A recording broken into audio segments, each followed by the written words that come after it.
Assalamualaikum warahmatullahi wabarakatuh. A'udzu billahi minasyaitonir rajim. Bismillahirrahmanirrahim. Innal hamdalillahi nahmaduhu wa nasta'inuhu wa nastahdihi wa nastaghfiruh. Wa na'udzu billahi min shururi anfusina wa min sayyiati a'malina. Man yahdihillahu fala mudilla lahu wa man yudlilhu fala hadiya lahu. Ashhadu an la ilaha illallah wahdahu la sharika lahu wa ashhadu anna Muhammadan 'abduhu wa rasuluh. فإن أصدق الحديث كتاب الله وخير الهدى هدى محمد صلى الله عليه وسلم وشر الأمور محدثاتها وكل محدثة بدعة وكل بدعة ضلالة وكل ضلالة في النار أو كما قال المصطفى صلى الله عليه وسلم. Muslimin yang rahmati Allah, alhamdulillah kita sambung pengajian fiqh al-qulub, fiqh berkenaan dengan hati, penawar penyakit hati menurut Al-Quran dan As-Sunnah. Baik, alhamdulillah kita telah pun menghabiskan bab yang lepas dan insya-Allah pada malam ini kita akan masuk ke bab yang kedua, sebab-sebab dan bentuk-bentuk penyakit hati. Muka surat 36. Baik, hati manusia terdedah kepada berbagai jenis penyakit batin. Batin kat sini merujuk kepada dalaman. Perkara ini diakui oleh Al-Quran sendiri, antaranya firman Allah Subhanahu wa taala, fi qulubihim maradun fazadahumullahu marada wa lahum 'adzabun alimun bima kanu yakdzibun. Saya rasa surah ini dan juga ayat ini tidaklah asing bagi kita, bagi yang melazimi bacaan Quran, kerana ia berada di permulaan. Allah Subhanahu wa taala dalam ayat ini menyebutkan fi qulubihim marad. Ia merujuk kepada golongan orang munafik, golongan yang berpura-pura menampakkan kesolehan bahawa dia itu orangnya beragama, tetapi dalam hatinya sebaliknya. Fi qulubihim marad. Allah Subhanahu wa taala menyebutkan pada jantung hati mereka itu adanya penyakit. Fazadahumullahu marada. Lantas ataupun lalu Allah Subhanahu wa taala menambah bagi mereka itu penyakit. Walahum 'adzabun alimun bima kanu yakdzibun. Dan bagi mereka itu azab alim yang sangat pedih, bima kanu yakdzibun, terhadap apa yang mereka dustakan. Muslimin yang rahmati Allah, pada ayat ini Allah Subhanahu wa taala menggambarkan bahawa orang munafik itu mempunyai penyakit hati. Dan disebabkan itulah Allah Subhanahu wa taala menambah lagi kesakitan hati yang berada pada diri mereka. Kenapa begitu? Kerana mereka itu sebenarnya dalam hati mereka menginginkan kekufuran. Zahirnya nampak bagus, tetapi dalam hati mereka itu menambahkan kekufuran. Begitu jugalah hal yang sebaliknya, sekiranya seseorang itu ikhlas kerana Allah Subhanahu wa taala melakukan sesuatu amalan perbuatan, maka Allah Subhanahu wa taala akan menambahkan kebaikan. Sebaliknya, kalaulah satu orang Muslim itu menginginkan keburukan, dalam konteks ayat ini mereka menginginkan kekufuran, maka Allah Subhanahu wa taala akan menambah penyakit dalam hati orang yang menginginkan keburukan ataupun kekafiran.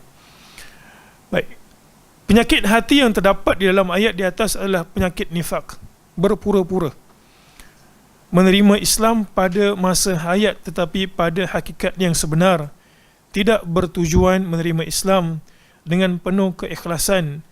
Sebaliknya sebagai batu loncatan untuk memusnahkan Islam daripada dalam.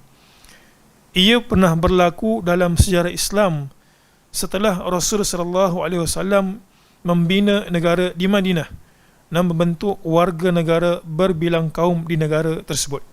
Kerana masa period Makkiyah, sebelum Nabi sallallahu alaihi wasallam dan para sahabat berhijrah ke Madinah, golongan munafik ini tidak ada. Kerana golongan yang paling lemah pada ketika itu adalah kaum muslimin. Keluarga mereka tidak support mereka. Maksudnya kalaulah mereka itu masuk Islam, memang benar-benar mereka itu Muslim. menyerahkan diri kepada Allah Subhanahu Wa Taala. Ini juga yang menyebabkan wujudnya pertikaian, sama ada suami Ummu Habibah binti Abu Sufyan, yang suaminya itu Tanassara, masuk Kristian. Itu dalam Tabaqat Ibn Sa'ad. Pun begitu, berlaku pertikaian, sama ada riwayat itu diterima ataupun tidak. Ala kulli hal, masa period Makkiyah, mereka itu tak terkenal berpura-pura. Setelah Nabi SAW berpindah ke Madinah, wujudnya golongan yang berpura-pura ini. Kenapa? Kerana orang munafik ini, muslimin sekalian, dia ada satu titik persamaan. Titik persamaannya apa? Mereka ada kepentingan. Disebabkan dalam period Madinah itu, yang kuatnya adalah kaum muslimin di Madinah, maka mereka itu takut kalau mereka tidak masuk Islam, tidak menampakkan keislaman mereka, mereka akan kena something. Jadi titik persamaan di antara orang yang berpura-pura ini, tak kisahlah, kalau kita baca sejarah ini, ya memang ia berlaku pada zaman Nabi. Apakah ia tidak berlaku pada zaman sekarang? Berlaku pada zaman sekarang. Nampak macam orang beragama, tetapi di sebaliknya itu dia tidak beragama seperti mana yang kita nampak. Itu sebab para sahabat juga takut akan kemunafikan. Kalau sahabat takut akan kemunafikan, kita patut lebih takut munafik. Mudah-mudahan Allah Subhanahu Wa Taala menutup aib kita semua. Baik, selain itu terdapat penyakit lain, iaitu suka mengikut nafsu syahwat. Sekarang ini Profesor Dr. Basri memberikan sedikit mukaddimah. Pengiktirafan Allah Subhanahu Wa Taala dalam Al-Quran, manusia ini dalam jantung hati mereka ada penyakit. Jadi dalam kes yang pertama ini, ayat Al-Quran dibawa penyakit orang munafik. Ini pula salah satu penyakit yang kita semua dah, saya bercakap, muslimin yang mendengar, penyakit syahwat. Penyakit syahwat. Syahwat fitrah. Disalurkan dengan melalui saluran yang betul, dia okey. Bahkan boleh menjadi pahala. Tapi kalau disalurkan dengan cara yang salah, dia salah. Baik. Allah Subhanahu Wa Taala berfirman, Ya nisa'an nabi, lastunna ka ahadin minan nisa'. In ittaqaytunna fala takhda'na bil qaul fayatma'a alladhi fi qalbihi marad wa qulna qawlan ma'rufa. Baik, ini dalam surah Al-Ahzab. Kita tahu surah Al-Ahzab ini pasal apa? Dalam surah Al-Ahzab ini juga Allah Subhanahu Wa Taala mengisytiharkan bahawa isteri-isteri Nabi merupakan ummahatul mukminin dalam surah yang sama. Ini ketegasan. Kita tahu di antara the best muslimah yang pernah wujud dekat muka bumi ini adalah isteri Anbiya, isteri Nabi SAW. Pun kita akui ada sebahagian para Nabi yang Allah Ta'ala uji isterinya tak solehah. Tapi among the best yang kita tahu dekat generasi ataupun umat ini adalah isteri Nabi SAW. Pun begitu Allah Ta'ala berikan penegasan. Kita lihat, Ya nisa'an Nabi, wahai perempuan-perempuan Nabi. Perempuan-perempuan sini merujuk kepada isteri Nabi SAW. Ada berapa ke semua sekali? Ada 11. Ada 11. Kalau kita campur ke semua sekali, termasuk Khadijah, ada ke 11 semua sekali. Lastunna ka ahadin minan nisa. Allah Ta'ala sebut apa? Kamu ini tidak seperti mana perempuan yang lain. Mereka itu perempuan, tapi kamu tak seperti mana perempuan-perempuan kebanyakan. Itulah bahasa kita. Lalu sebahagian ulama yang mentafsirkan ayat ini, di antaranya adalah Al-Marwardi. Beliau menyebutkan apa kelebihan yang ada pada isteri Nabi SAW, sehingga kan Allah Ta'ala kata apa? Kamu ni perempuan, tapi tak seperti mana perempuan kebanyakan. Baik, perkara yang pertama, satu keistimewaan yang mereka ada tidak berada pada wanita yang lain adalah Allah Ta'ala mengizinkan dia itu berkhaluah dengan Nabi SAW. Maksudnya Nabi stay dengan mereka, yang tidak terdapat pada wanita lain. Satu. Jadi bila mereka stay dengan Nabi SAW, kita tahu bahawa Nabi dari semasa ke semasa akan menerima wahyu. Maka wahyu turun di rumah-rumah mereka, kelebihan yang tidak ada pada muslimah lain. Yang kedua, Allah Subhanahu wa taala, kita tahu dalam hadis riwayat Abu Dzar, wanita kalau dia kematian suami dan kalau dia tak berkahwin dengan lelaki lain, maka suami terakhirnya itulah yang akan bersama dengan dia di syurga. Dan mereka ini dapat title Ummahatul Mukminin. Ini membawa kepada poin yang berikutnya. Allah Subhanahu wa taala memberikan mereka itu title Ummahatul Mukminin. Bila disebut Ummahatul Mukminin, apa title ibu di sisi kita? Kita kena hormat.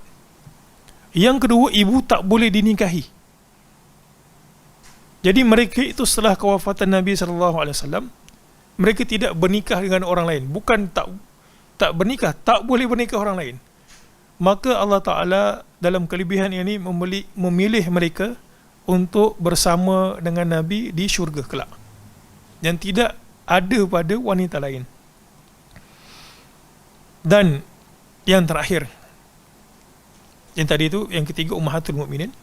Dan yang terakhir adalah, kalaulah mereka buat dosa, dalam ayat ni sendiri Allah Ta'ala sebut, dalam bukan ayat ni, ayat berikutnya, kalau mereka buat dosa, maka dosa itu akan Allah Ta'ala lipat gandakan dia punya azab. Dan kalau mereka itu buat kebaikan, kebaikan mereka itu Allah Ta'ala akan lipat gandakan. Jadi ini yang Allah Ta'ala sebut, kamu ini tidak seperti mana perempuan kebanyakan. Ada nilai kehormatan kat situ. Allah Ta'ala bagi tahu, nasab tidak memberikan apa-apa kepentingan manusia masuk ke syurga ataupun neraka disebabkan usaha mereka. Itu sebab pada ayat yang berikutnya Allah Ta'ala kata apa? Ini taqaitunna, kalau sekiranya kamu bertakwa, suami tidak akan dapat memberikan kelebihan kepada sang isteri dekat akhirat. Begitu juga dan isteri tidak akan dapat memberikan apa-apa kepada suami. Ibu bapa tidak akan dapat memberikan apa-apa kepada anak dekat akhirat. Bahkan boleh jadi bertelagah. Allah Ta'ala kata apa? Ini taqaitunna, manusia semua akan selamat kalau mereka itu bertakwa kepada Allah Ta'ala. Fala takhda'na bil qaul. Allah Ta'ala bagi tahu, kamu hendaklah bertakwa. Tengok apa yang kamu kena buat dekat dunia. Ini sekarang kita menghadapi masalah ni kan.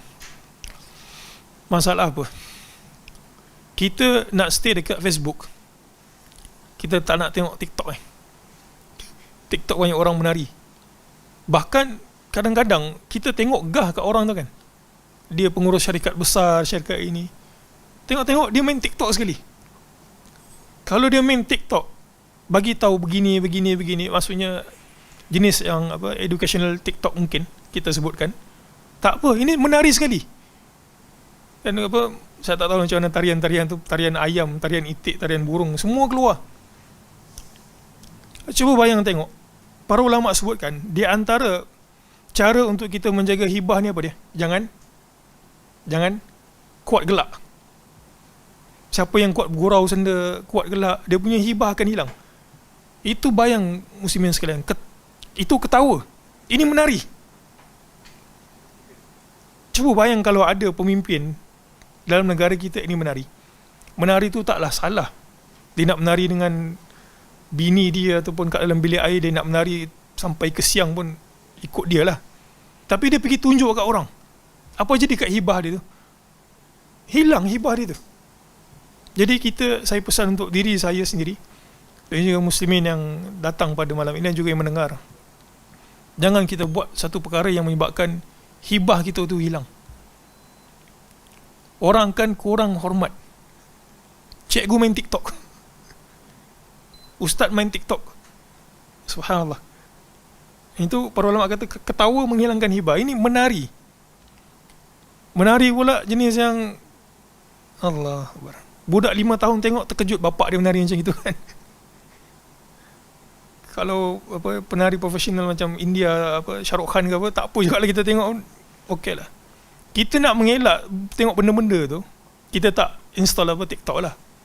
Sekarang kat Facebook dia pre-install gitu. Ada TikTok tu dekat Facebook. Tak tahulah Facebook antum macam mana. Tapi Facebook saya ni macam gitu. Keluar. Baik. Apa kaitan dengan benda ni kan? Tengok, yang kebanyakan ni menari tu adalah sama lelaki perempuan.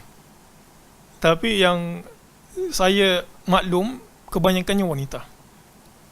Kenapa agak-agak orang menari? Kenapa agak-agak orang nak menunjukkan diri dia? Sebab dia nak syuhrah. Dia nak popular. Dia nak orang perhati kat dia. Bahkan itu penyakit yang orang makan tak apa, yang penting orang tengok kat aku. Menunjuk gitu kan. Menunjuk ni sebenarnya muslimin sekalian, buat kita penat tau. Orang berhabis duit, orang berhabis masa sebab apa? Nak nampak dia tu anggun, nampak dia tu bagus, sampai kan mengorbankan banyak benda. Berapa ramai yang berhutang, guna duit yang tidak sepatutnya dia gunakan, berhabis supaya nampak indah. Betul, kita semua nak nampak indah di hari raya, tapi bukanlah begitu caranya, berlebihan. Baik, tengok saya nak sebutkan, menari tarian itu, orang nak nampak, orang attract kat dia. Allah Ta'ala sebut dalam ayat ini, kamu ini tak seperti mana wanita kebanyakan, kalau kamu bertakwa. Dan Allah Ta'ala kata apa? Fala takhda'na bil qaul. Jangan engkau takhda'. Khada' ini maksudnya tunduk. Kita terjemahkan kepada, kalau para ulama sebut, tarqiqul kalam. Tarqiq ini maksudnya perkataan tu. Pernah tengok tak budak merengek dia minta satu kat bapak dia ataupun mak dia? Dia macam mujuk-mujuk kan. Kita pun jadi bila dengar tu dia cair. Tak apalah, belilah. Dia bukan tantrum, tapi dia macam, alah ayah belilah gitu kan. Saya pun tak reti nak buat. Muslimat seperti itu menyebabkan hati kita terasa cair. Allah Ta'ala kata, fala takhda'na bil qaul. Janganlah engkau dengan menggunakan perkataan engkau tu, engkau merengek-rengek. Fayatma'al ladzi fi qalbihi marad. Menyebabkan orang yang tamak pada jiwa dia itu ada penyakit. Baik, saya sengaja terjemahkan perkataan fayatma' itu kepada tamak secara literal. Apa maksud tamak? Tamak ini adalah perasaan menginginkan sesuatu secara berlebihan. Kenapa Allah Ta'ala kata seperti itu? Sebab kalaulah seorang wanita melunak-lunakkan, merengek-rengek dia punya suara tu, memujuk-mujuk, menyebabkan apa? Lelaki yang mendengar berasa tamak, menginginkan kepada dia itu berupa syahwat. Fi qalbihi marad. Dalam orang yang okey je selama ni, dia tengok wanita okey je, tiba-tiba dia guna perkataan-perkataan, nada-nada yang merengek-rengek seperti itu, akhirnya dalam jantung hatinya ada ada penyakit. Dengar suara wanita merupakan satu nikmat kan. Taladzuz, ada kita akan baca nanti kat belakang tu ada memandang tu nikmat sebenarnya. Bercakap dengan, dulu kan masa mula-mula kahwin, mungkin dah kahwin gitu kan, nikmat tu bercakap sampai tengah malam, borak-borak sampai ke pagi, dengar suara yang merdu gitu. Ada tu menyebabkan rasa kita nak bersama dengan dia. Allah Ta'ala kata jangan buat seperti itu. Wa qulna qawlan ma'rufah, hendaklah kamu berkata dengan perkataan yang bagus. Tu orang yang bercakap itu tak ada apa-apa, menyebabkan kita pun rasa nak kan. Bahkan kadang-kadang kita tak tengok orang pun, kita dengar suara yang merdu kan ni, terasa nak tahu siapakah orang tersebut. Itu sebab Allah Ta'ala kata kalaulah kamu buat seperti itu, nescaya akan terbit bibit-bibit penyakit dalam jantung hati kamu. Baik, ayat di atas menjelaskan isteri-isteri Nabi SAW diminta merendahkan suara mereka apabila bercakap. Saya rasa mungkin bukan merendahkan, tetapi lebih tepatnya adalah untuk berbicara dengan bicara yang baik, agar tidak diambil kesempatan oleh orang yang mempunyai penyakit hati di Madinah, iaitu orang munafik dan orang yang suka mengikut nafsu dan syahwat, untuk mengadakan tuduhan yang bukan-bukan terhadap isteri-isteri Nabi SAW dan orang-orang Islam. Baik, jadi itu dua ayat ini membuktikan bahawa manusia boleh ada penyakit dalam jantung hati dia. Sebab-sebab hati berpenyakit. Baik, yang pertama, percakapan yang berlebihan. Percakapan yang berlebihan. Dalam arti kata lain, kalau kita nak mengurangkan penyakit dalam jantung hati kita, jangan bercakap berlebih-lebih. Percakapan yang keterlaluan menyumbang kepada penyakit hati. Ini berdasarkan kepada hadis yang diriwayatkan menerusi Muadz bin Jabal radhiyallahu an. Wa hal yakubbun nasa fi an-nari ala wujuhihim aw ala manakhirihim illa hasaidu alsinatihim. Hadis ini sebenarnya hadis yang panjang. Di penghujung itu Muaz kata dekat Nabi, dia kata, wahai Rasul, apakah manusia itu akan dihitung terhadap apa yang diperkatakan? Muaz tanya seperti itu, tokoh yang besar. Nabi kata apa? Waihak. Dia kata, engkau tak tahu ke? Akhirnya Nabi SAW sebut hadis ini. Hadis itu panjang lah. Wahal yakubun nas. Dia kata, wahai Muaz, betapa ramai manusia ini yakubbu, Allah Ta'ala telengkupkan finnar, telengkupkan dekat api neraka, ala wujuhihim, muka mereka itu telengkup dekat api neraka, au ala manakhirihim. Kat sini diterjemahkan sebagai pipi, tapi manakhir ini mungkin terjemahan yang lebih tepatnya adalah batang hidung. Manakhir ini, manakhir. Ini manakhir. Illa hasaidu alsinatihim, disebabkan apa yang lisan-lisan mereka perbuatkan. Maksud percakapan yang keterlaluan di sini ialah berdusta, mengumpat, menista, muka surat 38, mengeluarkan kata-kata yang kotor, berbangga-bangga dengan diri sendiri, bercakap tentang perkara yang batil, berbalah dan bersengketa dan lain-lain. Kesemua inilah. Ini penyakit mulut, dosa mulut. Bercakap tentang perkara-perkara seumpama ini, bagi sesetengah orang telah menjadi asam garam dan sukar untuk ditinggalkan. Kan sedap tu kan bercakap. Suruh bagi syarahan, dia tak kata saya malu dah, saya tak erti bercakap. Cuba sembang kedai kopi. Daripada urusan bumi ni sampai ke planet luar, dia boleh cerita. Yang bukan bidang dia pun, dia boleh cakap. Sedap, nak kata sedap bercakap tu kan. Itu sebab saya pernah sebut kat sini, mula-mula kita akan tanya, kalau itu ini kita tahulah, termasuk saya juga dan juga muslimin yang ada kat sini, kita lelaki biasa suka duduk, sudah apa, mengopi kan. Mula-mula kita cakap urusan yang patut-patut manfaat, tanya apa khabar, macam mana, gini, kerja macam mana. Bila dah habis modal, semua orang akan habis modal sebenarnya. Saya dan juga muslimin, kita akan sampai satu masa kita bercakap, modal habis. Lagi kita tak banyak membaca ataupun tak banyak keluar mana-mana kan, modal habis bercakap. Bila modal habis bercakap, kita tak tahu, kita cari modal, kita akan mula cerita tentang diri kita sendiri. Gini. Takkan kita nak cerita semua. Dan banyak kali bertemu, takkan guna modal yang sama. Kita akan masuk ke daerah yang ketiga. Apa dia daerah ketiga? Cerita pasal orang lain. Jadi kita berpada-pada. Kan sedap cerita pasal orang lain kan. Sebab dia tak boleh reply kat kita. Dia tak boleh reply kat kita. Kita pun sedap je kan cakap-cakap kat dia. Baik. Percakapan itu sendiri sebenarnya melibatkan 4 jenis. Baik, ini Prof Basri sebut. Yang pertama, percakapan yang mengundang kemudaratan. Itu satu. Kita bercakap ni, dia 4 ni je lah. Dia tak ada yang kelima. Satu, kita bercakap tu mengundang mudarat. Mudarat ke orang, kita pergi maki kat dia, kita kata engkau ni tak ada harapan, dia kecewa, dia patah hati.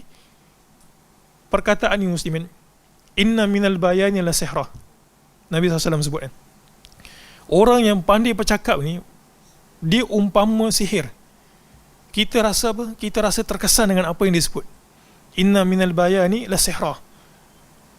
Kan ada orang kata, Sukarno, pemidato daripada Indonesia, kalau dia bercakap, orang yang naik basikal pun, saya tak tahu dah cerita tu, tapi saya dengar, nak kata dia begitu petah bercakap, lantang, confident.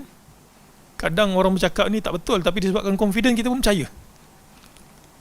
Sampai dikatakan kalau Soekarno berikan pidato, kalau ada ikhwah daripada Indonesia, saya sebut tu salah, betul kan? Tapi saya dengar seperti itu. Kalau orang naik basikal, orang akan berhenti basikal kat tepi jalan, dengar dia bercakap. Nak kata apa? Terpegun.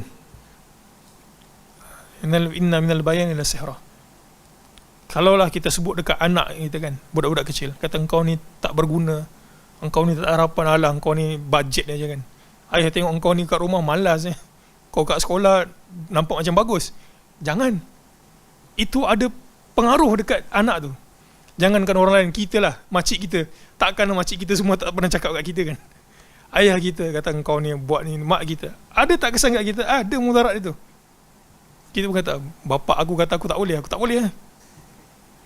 Ada kesan. Kita, ya, saya pernah mengajar kan budak sekolah menengah. Ada macam itu. Jadi kemurungan budak tu. Jadi kalau kita pernah melalui seperti itu, kita jangan buatlah. Ini maksudnya kemudaratan. Mudarat yang paling besar sekali adalah kita lah. Kita pergi maki, dosa kat kita. Kita pergi cerca, dosa kat kita. Jadi timbal balas. Mudarat dekat orang yang mendengar, dan juga mudarat dekat kita yang bercakap. Satu. Yang kedua, percakapan yang mengundang kemanfaatan. Kita baca hadis, kita baca Quran, kita berikan nasihat, kita berikan teguran. Itu semua mengandungi manfaat. Kita baca buku. Ketiga, percakapan yang mengundang kemudaratan dan juga kemanfaatan. Dia bersamaan. Macam kita sebutlah tadi. Mula-mula cakap ilmu, lama-lama sikit-sikit cakap ke orang lain. Contohnya seperti itu. Yang keempat, laghah. Tidak mengundang kemudaratan dan juga maupun kemanfaatan. Ini tersilap ni. Mungkin untuk cetakan yang berikutnya tidak mengundang kemudaratan maupun kemanfaatan.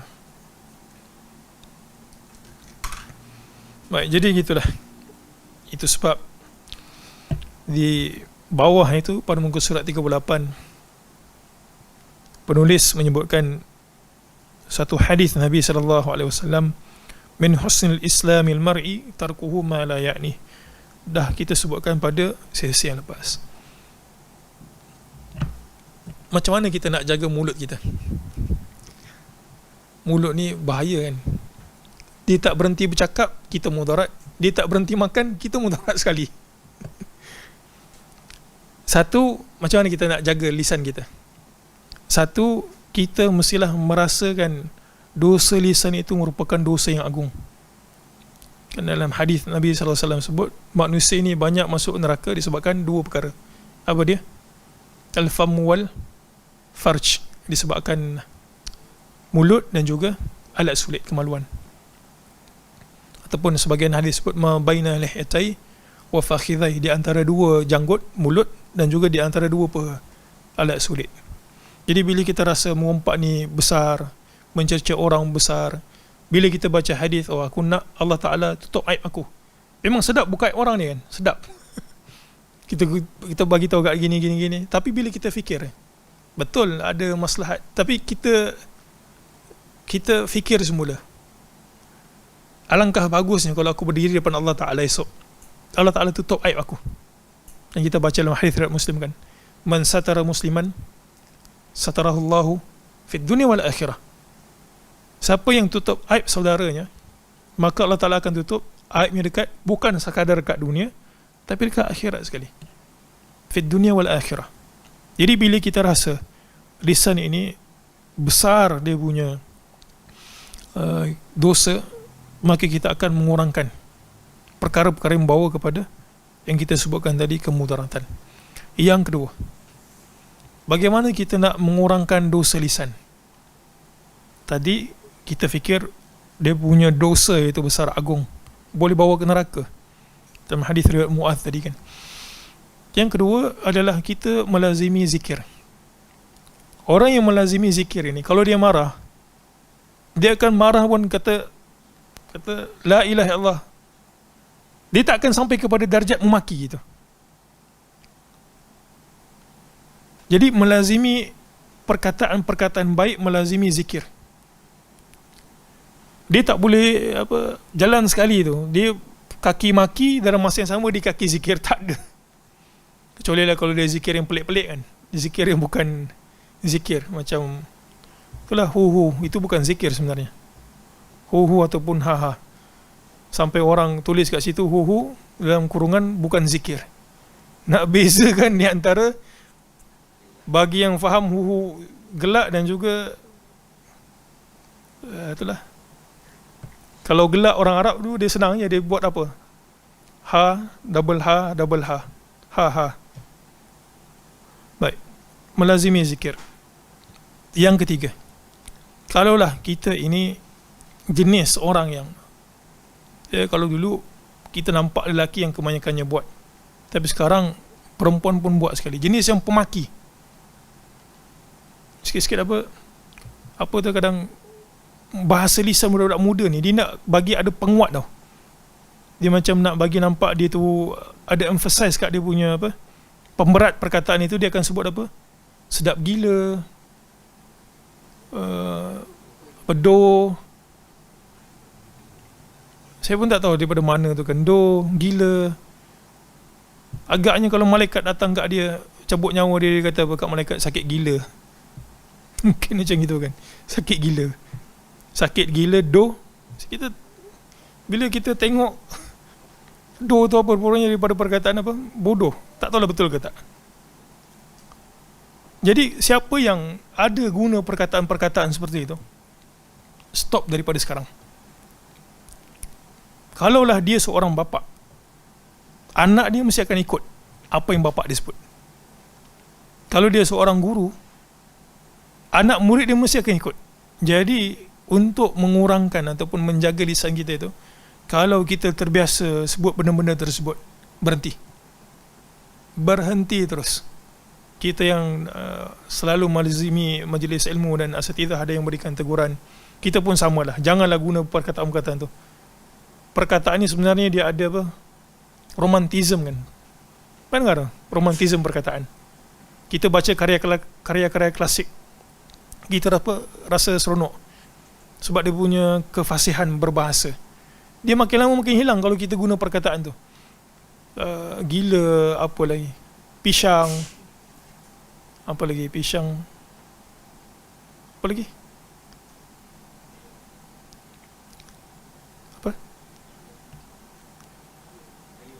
payung. Itu dah lama tu, trend lama. Gitulah, kita tak usah guna lah. Dan yang terakhir adalah, biasanya orang ni mula terjebak dengan perkataan-perkataan tak bagus melalui siapa? Kawan-kawan. Kawan-kawan biasanya ngajak minum, ngajak makan. Kalau kita ada kawan-kawan seperti itu, tinggalkan. Bukan tinggalkan maksudnya putus silaturahim, bukan, beza. Kita tinggalkan majlis itu. Kalau tak, dia akan pengaruh kita. Kita nak korbankan mana satu? Kawan-kawan yang tak membawa ke mana-mana kalau dia itu buruk, ataupun kita jaga diri kita sendiri. Kita terus berkawan, kita pengaruh. Kawan yang tak bagus, tinggalkan. Bukan maksudnya putus saudara, beza tu. Kita tak kawan dengan dia, kita tak rapat dengan dia, kita tak akrab dengan dia. Silaturahim dia masih dijaga. Dia jemput kita ke majlis yang sepatutnya kita boleh pergi, kita pergi. Jadi itu 4 perkara yang boleh sedikit sebanyak memperbaiki lisan dan juga kalam kita.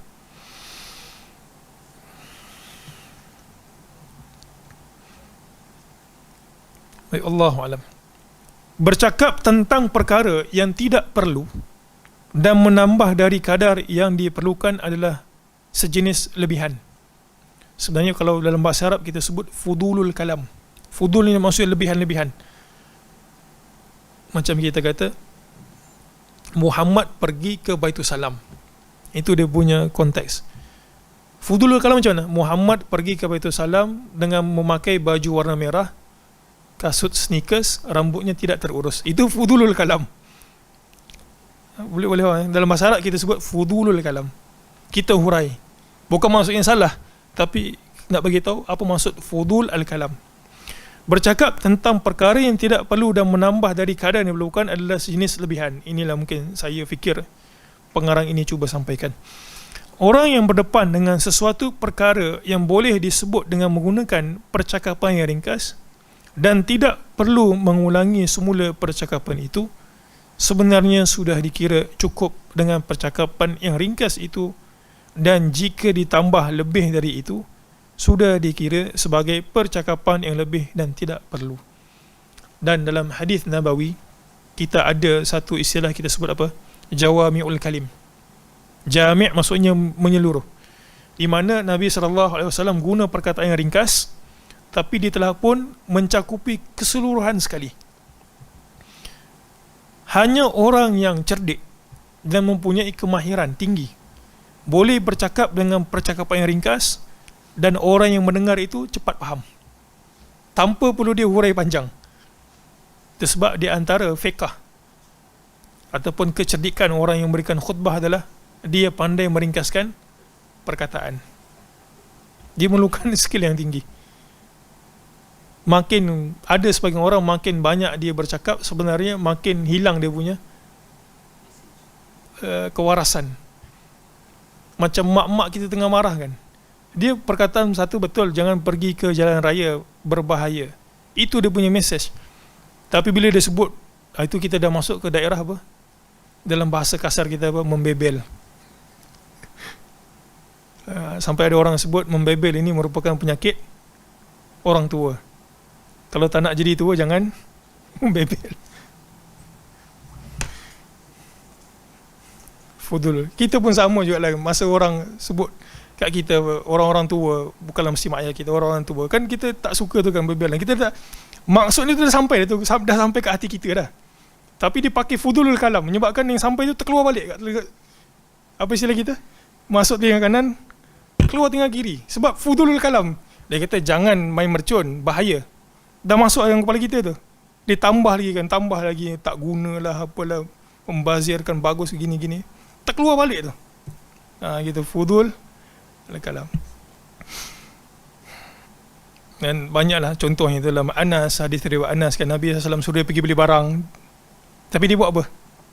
Dia pergi main. Nabi sebut sepatah je kat Anas. Dia kata, kau ingat tak apa yang aku suruh kau beli? Anas kata pada dalam hati dia, aku tahu, tapi sahaja nak menguji Rasul. Nabi sebut seperti itulah kan. Tapi ada tak ketika kita perlu mengulang-ulang? Ada juga. Dalam hadis riwayat Usama tu kan, yang dia pergi bunuh orang, dia mengucap asyhadu an la ilaha illallah. Nabi ulang banyak kali tu. Asyaqaqta qalbah, asyaqaqta qalbah. Sampaikan Usama kata apa? Laitahu sakat, la'alla ataupun apa? Macam mana tu? Tapi perkataan kat belakang tu sakat. Ataupun la'allahu sakat. Aku harap Nabi apa? Berhenti bercakap tu kan. Asyaqaqta qalbah, asyaqaqta qalbah. Jadi kita pun tengoklah keadaan. Ada keadaan kita memang perlu cakap banyak, kita cakap banyak. Ada kadang-kadang kita perlu gunakan cara yang lain. Terutama sekali anak ni kan, kadang anak bermain kat rumah orang gitu, kalau pecah tu dia tak keluar duit, yang keluar duit bapak dia kan. Jadi tak payah sebut banyak, main mata je kan, main mata macam mana tengok gitu kan, ataupun bagi isyarat. Faham tu kan. Jadi dia bergantung kepada hikmah lah. Ada kadang-kadang kita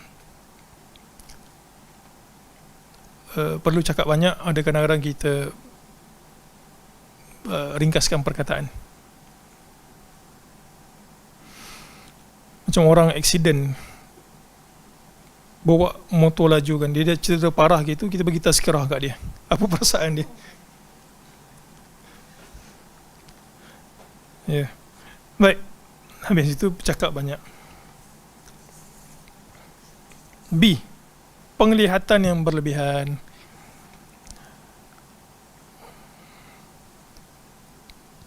Penglihatan ini juga merupakan satu nikmat muslimin sekalian. Sehingga kan Allah Subhanahu wa taala dalam sepotong hadis kursi riwayat Al-Bukhari, Allah Taala menggunakan perkataan habibah. Allah Taala dalam sepotong hadis kursi, hadis riwayat Anas,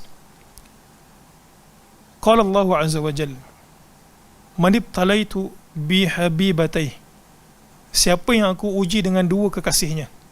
Habibah, kadang-kadang suami panggil apa, isteri dia habibati ataupun habibi kan, habibah itu.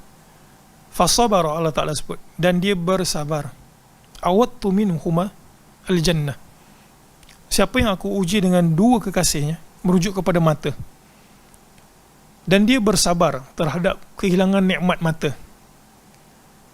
aku akan menggantikan keduanya dengan syurga. Para ulama bahas ni, saya nak sentuh sikit tentang perkataan habibah tu kan. Kenapa Allah Subhanahu wa taala dalam hadis kursi itu sebutkan habibah, kekasih?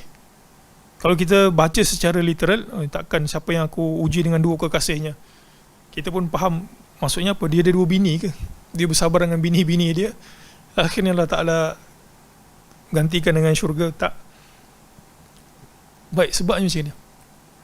Bagaimana kita nak mencetuskan rasa kasih sayang tu dengan orang yang kita suka? Rasa rindu dengan tengok. Melalui tengok. Ada orang tengok apa, kaki saya terpikatlah dengan kaki awak ni. Tengok muka dia tu kan, tengok muka dia menyebabkan kita rasa tercetus dalam hati kita. Itu sebab dalam hadis ini hikmah di antara yang menyebutkan ketika mensyarahkan hadis ini para ulama sebahagiannya, Allah Ta'ala kata apa, siapa yang aku menguji dengan bihabibatai, dua kekasih, maksudnya matanya itu, dia bersabar, aku akan gantikan dengan syurga. Nak bagi tahu kat sini kenapa saya sebut hadis ni, sebab mata ni merupakan satu nikmat Allah Ta'ala yang cukup agung dan cukup besar.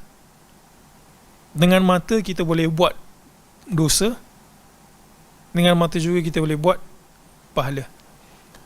Kalau mungkin ada di kalangan ikhwah muslimin yang pernah melihat program yang dibuat oleh Syekh Fahad Al-Kandari, yang dia pergi interview, ada dia interview nenek, ada orang dia interview apa, orang baru masuk Islam. Di antara yang dia interview itu adalah seorang budak yang buta matanya. Nak tengok kan? Syekh Fahad, dia tanya budak tu banyak perkara, macam mana kau punya Syekh? Dia kata, Syekh aku syadid. Kemudian budak tu bagi tahu, dia kata, Syekh, dia kata, di antara benda yang aku tak minta ke Allah Ta'ala adalah untuk mengembalikan penglihatan aku. Syekh Fahad Al-Kandari tu terkejut kan. Dia kata, kenapa? Agak-agak dia sebut kenapa. Ringkas perkataan budak tu, dia kata apa? Supaya untuk mengurangkan hisab aku depan Allah Ta'ala. Untuk mengurangkan hisab aku di depan Allah Subhanahu wa Ta'ala. Sebab mata merupakan antara yang menyebabkan kita berpenyakit syahwat lah, macam yang disebutkan tadi. Baik, penglihatan berlebihan ialah penglihatan yang dihalalkan kepada sesuatu perkara yang tidak halal. Allah Subhanahu wa Ta'ala tidak memerintahkan menutup semua pandangan. Sebaliknya memerintahkan supaya menutup sebahagian daripada pandangan sahaja. Oleh kerana pengharaman melakukan pandangan yang berlebihan termasuk ke dalam pengharaman wasilah. Pengharaman wasilah, faham Maksudnya melihat tu sendiri tidaklah menyebabkan kita berdosa, tetapi penglihatan itu menyebabkan kita jatuh kepada dosa zina. Maka melihat itu sendiri telah pun menjadi haram disebabkan wasilah dia membawa kepada yang haram. Itu maksudnya adalah pengharaman wasilah. Tanam anggur tak salah. Ini contoh klasik lah ni kan, siapa yang mengaji agama, dalam buku-buku teks banyak disebutkan. Tanam anggur tak salah, dia mubah saja. Tapi kalaulah dia tahu secara pasti, secara jazam, yang anggurnya tu dia akan dipaksa untuk jual kepada penghilang arak, maka ini kita sebut wasilah dia tu tanam anggur menyebabkan benda haram tercetus.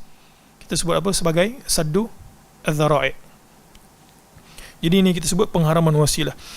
Ia diharuskan apabila ada maslahah dan diharamkan apabila dibimbangkan boleh mengundang kerosakan dan tidak bertentangan pula dengan maslahah yang lebih kuat berbanding dengan kerosakan tersebut.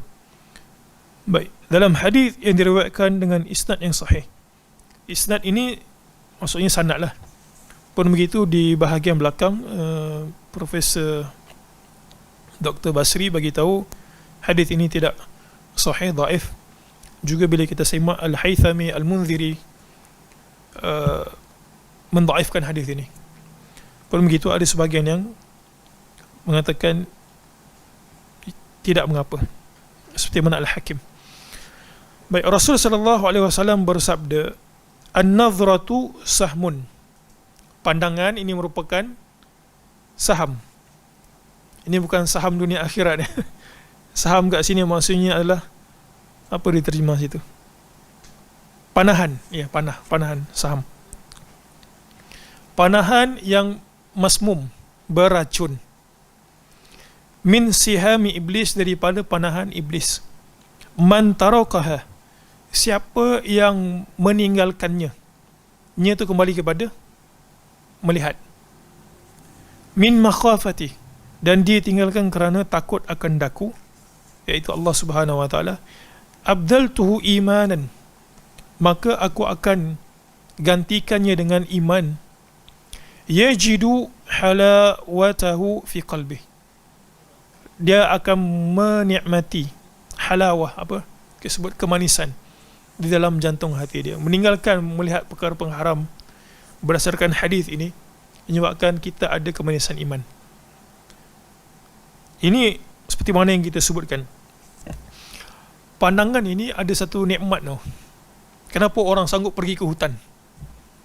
Kenapa orang sanggup pergi ke Sabah Nak tengok apa kat Sabah tu?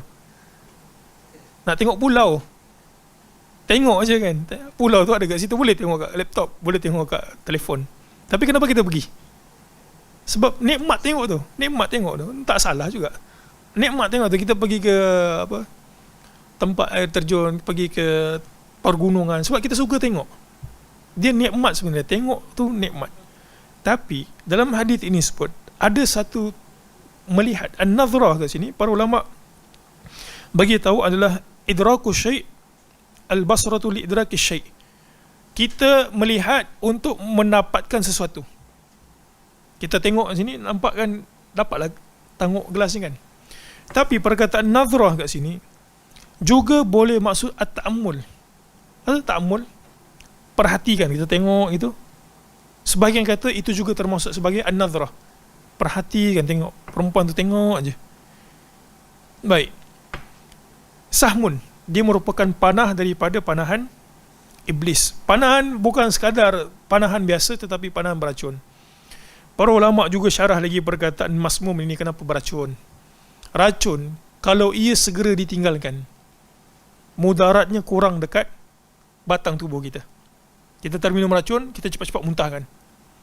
Berbanding dengan orang yang terminum racun, dia terus telan. Dia tengok dekat satu orang, dia tak kalih pandangan itu, ta'ammul, seperti yang kita sebut tadi. Hatinya telah pun diracuni. Bila diracuni itu mulalah penyakit seperti mana yang Ibn Al-Qayyim sebutkan. Penyakit angau. Ada dua punca penyakit angau. Dah tahu kan penyakit angau puncanya?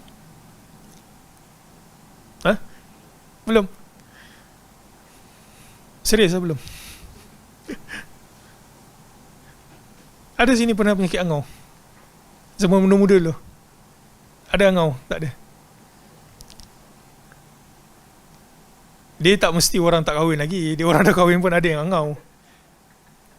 Ada kat belakang ni Prof sebutkan apa kesan-kesan dia. Muka surat 41. Ada yang angau lagi. Seorang kata, alah, saya dah kahwin. Tak juga sebenarnya. Bahkan yang dah kahwin tu angau yang melebihi daripada angau orang bujangan. Sebab kita ada tirai kat tepi tu kan, takut apa, zit angau. Apa punca angau? Ada dua. Satu, kita pandang sesuatu itu dengan pandangan keindahan yang berlebihan. Dia tak mesti dengan wanita, tak mesti dengan lelaki. Boleh jadi kereta, boleh jadi motor. Jadi cerita tu saja, motor saja kan, jadi angau motor tu kat kepala dia. Ada tak? Ada. Tapi Ibnu Qayyim sebut, dia tak akan jadi angau kecuali dia kena ada satu lagi perkara. Apa dia? Satu, pandangan indah. Oh, syahwat. Ada satu syarat, bukan syahwat. Apa dia? Keinginan untuk memiliki. Dan Ibnu Qayyim sebut, kalau dia boleh batalkan salah satu, insya-Allah angau tu tak akan terjadi. Dia tengok motor tu kan, motor apa yang baru, latest, kalau biru tu, Y16, Y17 mungkin keluar nanti, Y17. Dia tengok itu kan, dia tengok indahnya motor ni kan, rimnya smart, dia punya lampu apa halogen. Saya pun tak tahu pasal motor. Brake disc Brembo, ada orang pakai Brembo kan, dahsyat. Brembo, la ilaha illallah. Dia pandang itu kan, dia tengok indah semua belaka, dan dia ada perasaan untuk, dia kata aku nak benda ni. Dia akan jadi angau. Jadi setiap kali kita bergaul dengan dia, akan sebut benda tu aja. Jumpa isteri dia akan sebut benda tu, jumpa kawan dia akan sebut benda tu. Buka Facebook, Y17. Buka YouTube, tengok apa update terkini. Gitu kan orang mula beli motor kan. Betul tak? Betul. Angau dah tu. Tapi kalau dengan wanita, gitu jugalah. Kita tengok dia. Kalau kita tengok dia itu indah, Masya Allah, kita kata kulitnya, kan orang Melayu gambarkan tu kan, mukanya macam apa, pau 2 biji gitu. Maksudnya apa, berisi itu, kulitnya halus sebagainya. Dia tengok gitu, dia kata indah, alangkah indahnya ciptaan Tuhan. Tulang rusuk bergetar gitu kan. Tapi dia tak ada perasaan untuk memiliki. Dia kata cantik, cantik gitulah, cantik. Tapi kau nak kahwin, tak adalah. Dia tak akan jadi angau. Ataupun dia rasa nak ni, tapi dia kata kalau ada aku nak kahwin dengan dia. Tapi kalau dia tak pandang, dia kata rupanya biasa je, bagi aku biasa je. Dia kahwin, dia setuju, ya, tak setuju, ya sudah, cari lain. Angau tu tak jadi. Dia Allahu'alam, itu penglihatan yang berlebihan. Mungkin kita akan sambung pada sesi yang akan datang, InsyaAllah ta'ala. Jadi itu an-nadhratu sahmun min an-nadhratu sahmun masmumun min sihami iblis man tarakaha min makhafati abdaltuhu imanan yajidu halawatahu fi qalbi. Allahu'alam. Subhanakallahumma bihamdik, asyhadu an la ilaha illa anta, astaghfiruka wa atubu ilaik. Assalamualaikum warahmatullahi wabarakatuh.